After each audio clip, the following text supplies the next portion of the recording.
하나님 아버지 감사합니다. 우중에도 하나님의 은혜로 이 새벽에 예배당에 모여 새벽 예배에 단을 쌓고 또 혹은 가정에서 단잠을 깨며 오은 시간을 구별하여 함께 새벽 예배에 참여할 수 있게 하신 것을 감사합니다. 주님, 이제 저희들이 성경 말씀을 읽고 조금 묵상코자 할 때에 살아계신 하나님, 성령님, 주님 감동하시고 또 은혜 주셔서 말씀을 잘 이해하고 또 깨닫는 말씀을 다 믿고 마음에 두어서 우리의 현실 속에서 기억이 나서 좋은 사람들, 말씀의 교훈대로 사는 선한 주는 사람들이 되게 하여 주시기를 소원합니다. 하나님의 영, 진리의 영께서 지도하셔서 미천하고 무익한 종이 주의 말씀을 조금 해석할 힘을 주옵소서. 예수님의 이름으로 기도합나이다. 아멘. 잠언 15장 1절부터 4절 말씀. 1절 보십시다. 유순한 대답은 분노를 쉬게 하여도 과격한 말은 노를 격동하느니라. 유순한 대답은 온유와 겸손의 심령에서 나오며 윗사람이나 상대방에 대한 존중심을 가진 자에게서 나옵니다. 온유와 겸손의 덕은 우리가 본받아야 할 예수 그리스도의 성품이며 성령께서 성도들 속에서 역사하셔서 맺는 열매입니다. 성령의 열매 중에 하나입니다. 유순한 대답은 분노를 쉬게 한다. 분노를 쉬게 한다. 본인에게 어떤 잘못이 있어서 책망을 듣는 경우에라도 자존심이 상해 불쾌한 감정으로 대답지 않고 온유하고 겸손한 마음으로 유순하게 대답하면 상대방의 분노를 쉬게 할 것입니다. 미디안 전쟁에 자기들을 부르지 않았다고 경노한 에브라임 사람들에게 사사 기드온은 에브라임의 끝물 포도가 아비에셀의 만물 포도보다 낫지 아니하냐라고 겸손히 말함으로써 그들의 노를 가라앉혔었습니다. 사사기 8장에 나와 있는 내용입니다. 사도 바울은 갈라디아 6장 1절에 보면 갈라디아 교인들에게 범죄한 자를 온유한 마음으로 바로잡으라 이런 말씀이 있어요. 범죄한 자를 책망도 하고 교정도 해야 하지만 온유한 마음으로 하라는 것입니다. 그는 또 디모데에게 디모데후서 2장 25절에 보면 거역하는 자를 온유함으로 징계하라 그런 말씀도 있어요. 온유함으로 바로잡고 온유함으로 징계하고 온유함이 필요한 덕입니다. 그러나 과격한 말은 노를 격동시킵니다. 과격한 말은 대체로 교만한 마음과 상대방을 무시하면서 나옵니다. 다윗의 요청을 거절하고 그의 종들을 모욕했던 나발의 과격한 말은 다윗을 경록해 만들었습니다.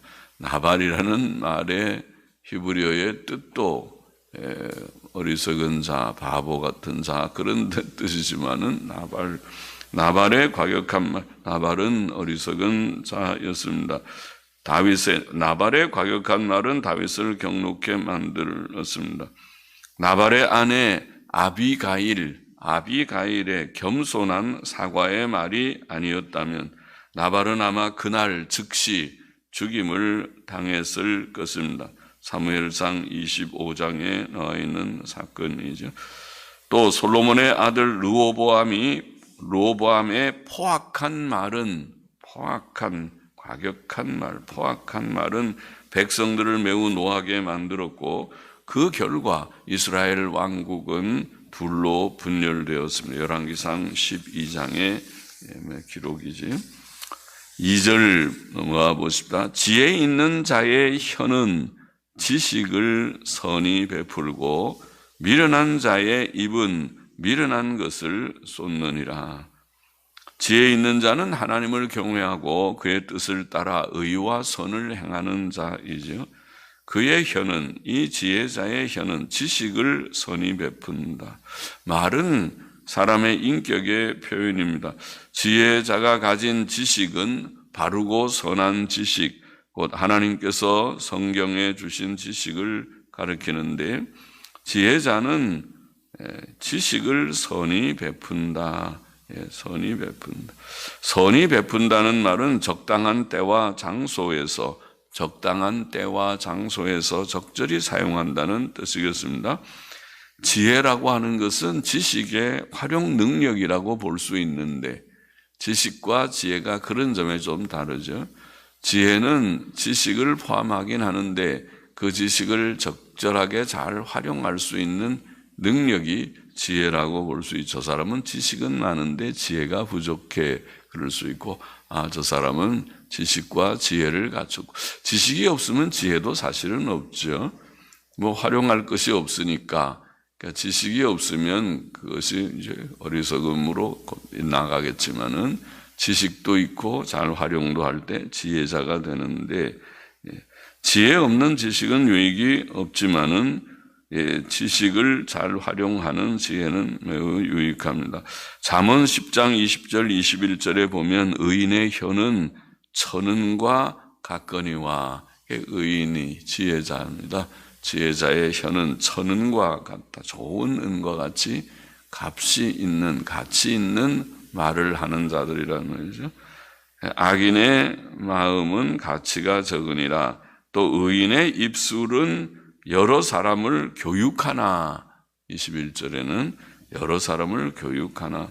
미련한 자는 지식이 없으므로 죽느니라. 그렇게 되어 있죠. 그러니까 지혜자의 혀는 천은과 같이 가치가 있고 많은 사람을 교육하는 그런 혀가 된다.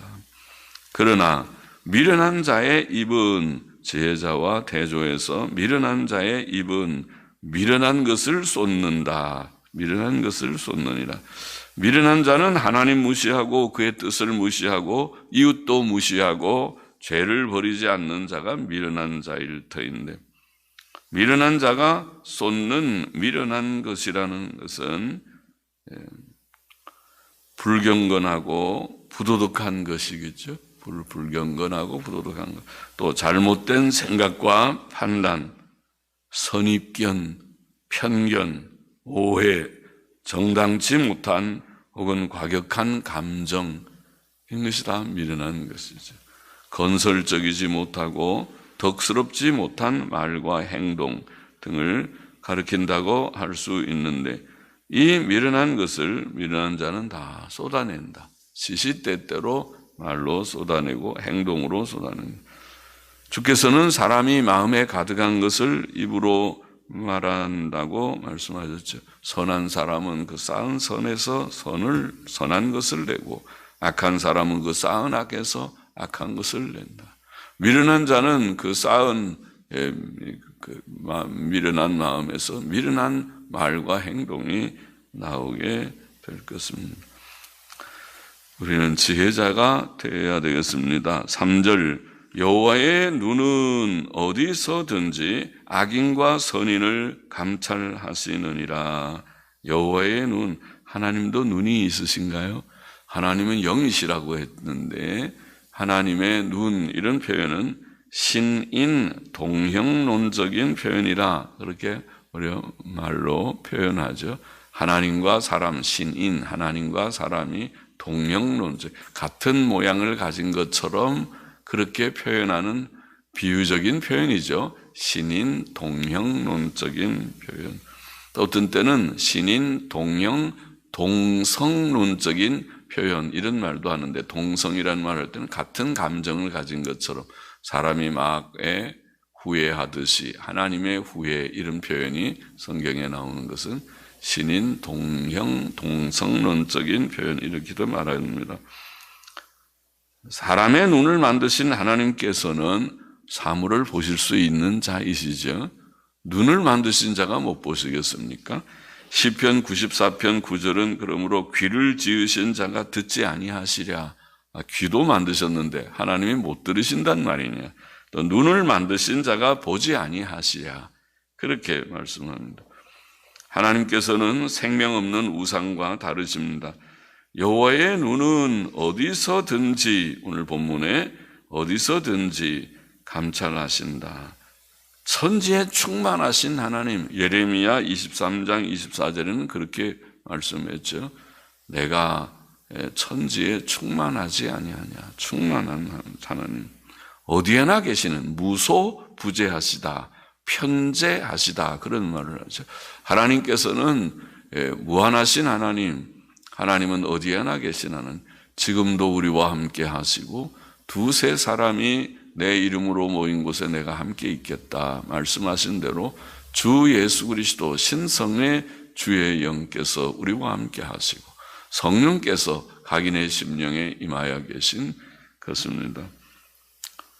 하나님께서는 언제 어디에서나 정확하고 완전하게 사물을 보실 수 있습니다.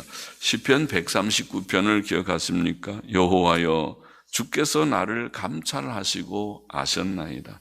주께서 나의 앉고 일어섬을 아시며 내가 앉을 때도 일어날 때도 하나님이 그걸 아신다. 그것도 조심해야겠어요. 앉고 일어나는 것도 조심 안 하면 하나님께서 그렇게 하면 안 된다 그러실 거예요.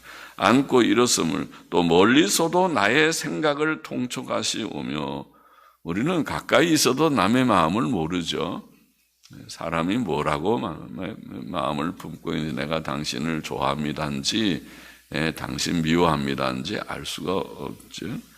그러나 하나님께서는 멀리 하늘 높이 계실지라도 우리의 모든 생각을 통촉하시오며 나의 길과 눕는 것을 감찰하시며 나의 모든 행위를 익히 아시오니 여호와여 내 혀의 말을 알지 못하시는 것이 하나도 없으시니이다. 아멘입니다. 옳습니다. 진리입니다. 하나님은 우리의 모든 일거수일투족을 다 아신다. 그렇게 우리가 표현했는데 손을 놀리는 것도 우리가 조금 한 걸음 걷는 것도 주님께서는 다 아십니다. 잠언 15장 11절에 보면 음부와 유명도 여호와 앞에 드러나거든. 음부는 무덤 혹은 지옥이라는 뜻인데 음부, 무덤 속도 우리는 들어볼 수 없지만 하나님은 다 아시고 저 누가 누워 있구나. 착한 사람인지 악한 사람인지 또 지옥도 물론 하나님이 다 보시죠. 너는 지옥에 들어가는 것이 마땅하다. 너는 지옥으로 가거라. 유명이라는 말은 멸망의 깊은 웅덩이 이런 뜻입니다. 멸망의 깊은 웅덩이도 여호와 앞에 드러나거든. 하물며 그러니까 지옥도 드러나고 무덤 속도 드러나고 멸망의 웅덩이 속도 다 하나님 앞에 드러난다면은 하물며 인생의 마음이요 네 마음속을 내가 모를 줄 아느냐.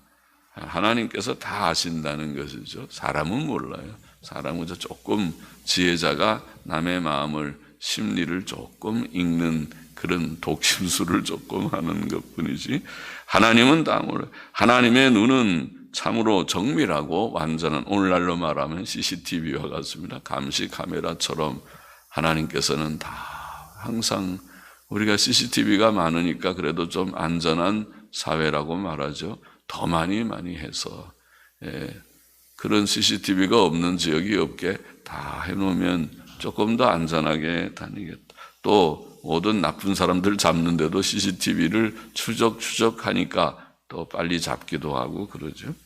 하나님의 눈이 그와 같다. 여호와의 눈은 어디서든지 악인과 선인을 감찰하신다고 했습니다. 하나님의 주된 관심은 하나님이 다른 거 뭐 관찰하려고 하는 것이 아니라 무엇이 흥미가 있겠습니까? 하나님의 관심은 인생의 종교적 도덕적 행위입니다. 그가 하나님을 경외하는지 우상 숭배자인지 그가 도덕적인 사람인지 아니면 악한 사람인지 그거 보시는 거죠.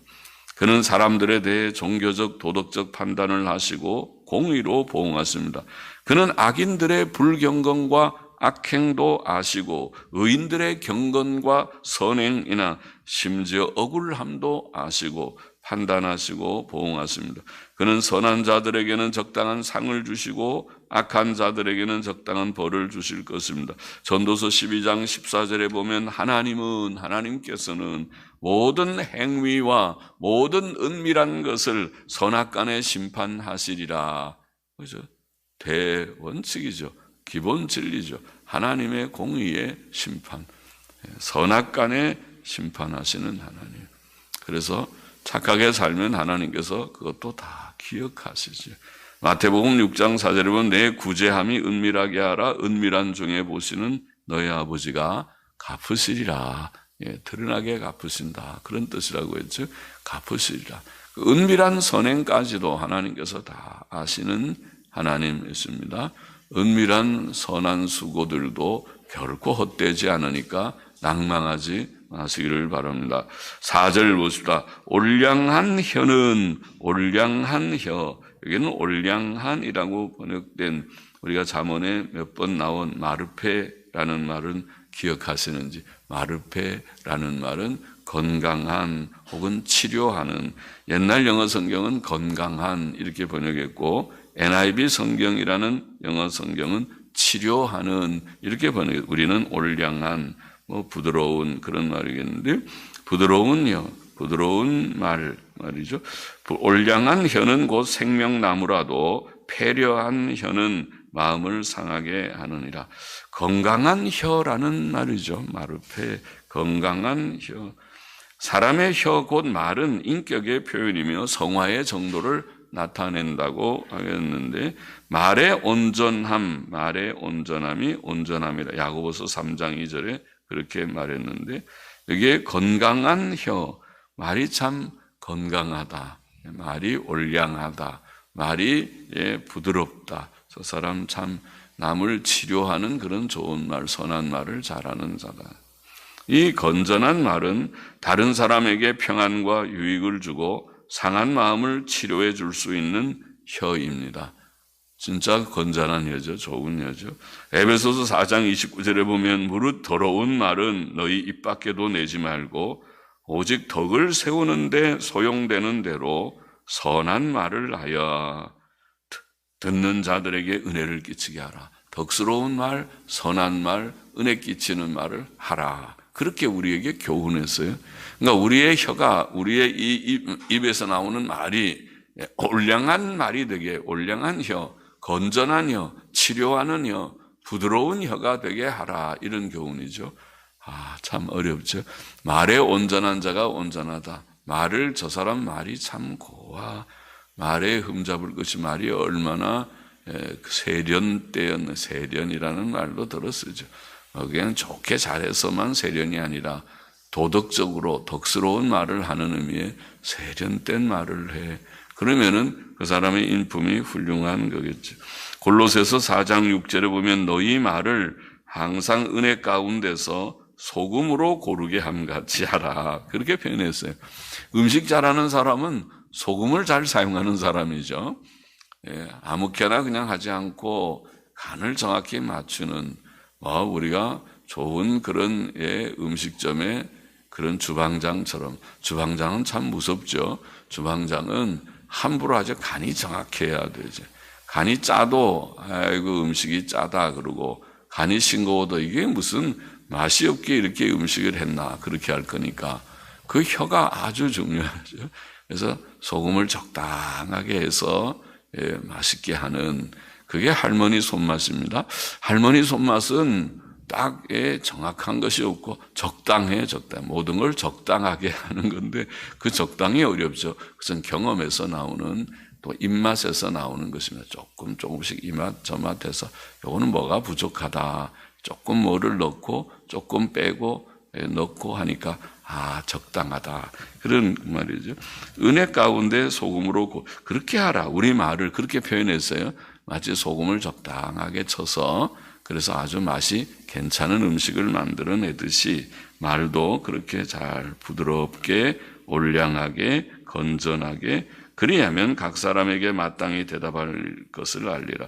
올량한 혀, 곧 건전하고 부드럽고 선한 말은 생명나무다. 오늘 보면 생명나무다. 그런 말은 다른 사람들을 살린다는 거죠. 다른 사람에게 생기와 활기를 준다는 말입니다. 우리는 다른 사람에게 기쁨과 활기를 주는 말을 하는 자가 되어야 한다는 뜻입니다. 로마서 15장 2절에 보면 우리 각 사람이 이웃을 기쁘게 하되 그 말이 이웃을 기쁘게 하되 선을 이루고 덕을 세우도록 할지니라. 성경이 그렇게 교훈하고 있구나.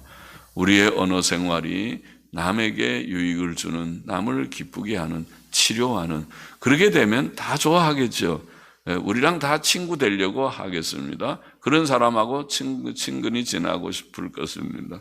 고린도전서 10장 33절도 나와 같이 모든 일에 모든 사람을 기쁘게 하여 모든 일에 모든 사람을 기쁘게 하여 나의 유익을 구치 아니하고 많은 사람의 유익을 구하여 저희로 구원을 얻게 하라. 그렇게 교훈했습니다. 남을 생각할 것이 없어요. 내게 지금 교훈하는 하나님의 말씀으로 받으십시다. 데살로니가전서 5장 14절에 보면 또 형제들아 너희를 권면하노니 규모 없는 자들을 권계하고 규모 없이 행하는 자들은 그렇게 하지 마세요 하고 얘기를 하고 그것도 좋게 얘기를 해줘.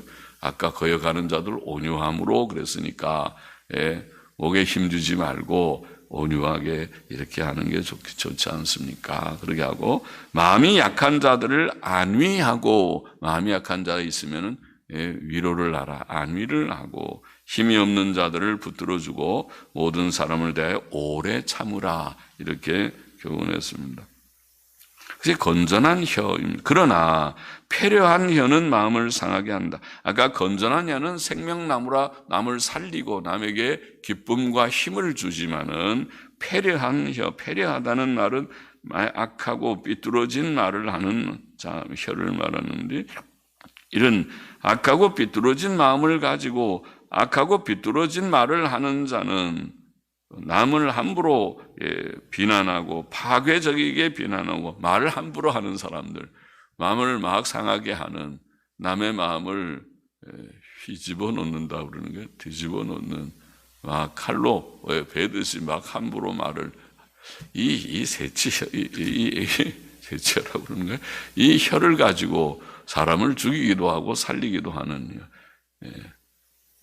사람의 말 한마디가 천냥빚을 갚기도 하고 이 말을 가지고 사람을 아주 머리를 싸매고 아파 눕게 만드는 독한 말을 해서 사람을 죽게 만들고 자살하게 만들어버리는 그런 말을 하는 요즘 말하면 악플을 인터넷 악한 댓글을 달아서 상대방을 모욕하고 밤잠을 못 자게 만드는 그런 악한 말을 하기도 하는 겁니다. 잠언 12장 18절에 보면 혹은 칼로 찌름같이 함부로 말하거니와 그렇게 하는 거죠. 이게 악한 말이죠. 패려한 혀입니다. 칼로 찌름같이 함부로 말하거니와 지혜로운 자의 혀는 양약 같으니라. 여기에 양약도 마르페 아까 건전한이라는 같은 단어입니다. 지혜로운 자의 혀는 양약 같으다. 혹은 치료하는 혀다. 올량한 혀다. 부드러운 혀다. 본문의 교훈을 정리해 보십시다. 첫째로 유순한 대답은 분노를 쉬게 하여도 과격한 말은 노를 격동시킨다. 우리가 화를 내야 될 그런 상황이 들어 있지만은 그때도 과격한 말 하지 않도록 하나님의 은혜를 구하고 성령님의 도우심을 받아서 온유하고 겸손하고 유순한 대답을 하는 자가 되어야 할 터인데 그렇게 늘 기도해야겠습니다. 유순한 대답을 잘하면 성화가 좀 이루어진 것이겠구나. 과격한 말을 종종 하면 아직도 멀었구나. 아직도 성화가 멀었구나. 아이고 당신은 직분에 어울리지가 않는다. 직분은 성화가 돼야 받아야 어울리지 않느냐, 그런 말을 하죠. 둘째로 지혜 있는 사람의 혀는 지식을 선히 베풀고 미련한 사람의 입은 미련한 것을 쏟는다. 지혜 있는 자의 혀, 지식이 있고 지식을 잘 활용하는 것이 지혜라고 했는데 지식을 가지고 잘 사용하는 지혜자 되기를 원합니다. 그래서 성경 말씀을 많이 읽는 것은 지식을 우리가 입력할, 요즘 말로 입력하는 것입니다. 지식이 있어야 지혜도 있으니까 성경 안 읽으면 지혜도 없을 것입니다. 지식도 있고 하나님, 그러나 이 지식, 성경을 내가 알아서 좀 알기는 아는데 지혜가 없습니다. 이거를 활용하지 못하고 현실 속에서는 성경 지식은 온데간데 없고 내 속에 미련한 것만 나옵니다. 이렇게 우리가 기도하면서 하나님께 지혜를 구하라. 구하면 누구든지 지혜가 부족하거든 모든 사람에게 후히 주시고 꾸짖지 아니하시는 하나님께 구하라. 어디에 나오는 말씀이죠? 야고보서 1장 5절의 말씀입니다. 셋째로 여호와의 눈은 어디서든지 악인과 선인을 감찰하신다. 하나님의 눈 어디에나 있는 CCTV 같이 어디에나 하나님께서 우리를 보시는 줄을 깨닫고 다 감찰하시는 하나님. 악한 자도 내버려둬요. 하나님께서 다 보고 계시니까 이놈 너 나쁘다, 너 참 악하다, 내가 너를 가만두지 않으리라. 하나님의 정한 때에 하나님께서 키우시는 게 내버려 두시고 쓰시기 위해, 악한 자도 악한 때에 쓰기 위하여 버려두시고, 그러나 때가 되면 하나님께서 징벌 하셔서 아이고 저 사람 저렇게 악을 행하다 저렇게 갔구만, 저렇게 갔구만, 저런 악한 독재자가 저렇게 갔구만, 저런 악을 행하던 자들이 저렇게 이제 다 패가망신했구만. 악인도 하나님이 보응하시고 선한 사람, 억울한 일이 있어도 하나님께서 다 갚아주시고 선을 하나님께서 은밀한 선까지도 다 갚아주실 것이다. 넷째, 건전한 혀 또 나와서 유순한 대답도 비슷하지만 건전한 혀는 생명나무라도 패려한 혀는 마음을 상하게 한다고 말했습니다. 우리는 건전한 혀, 남을 살리는 치료하는 혀를 주여 주소서.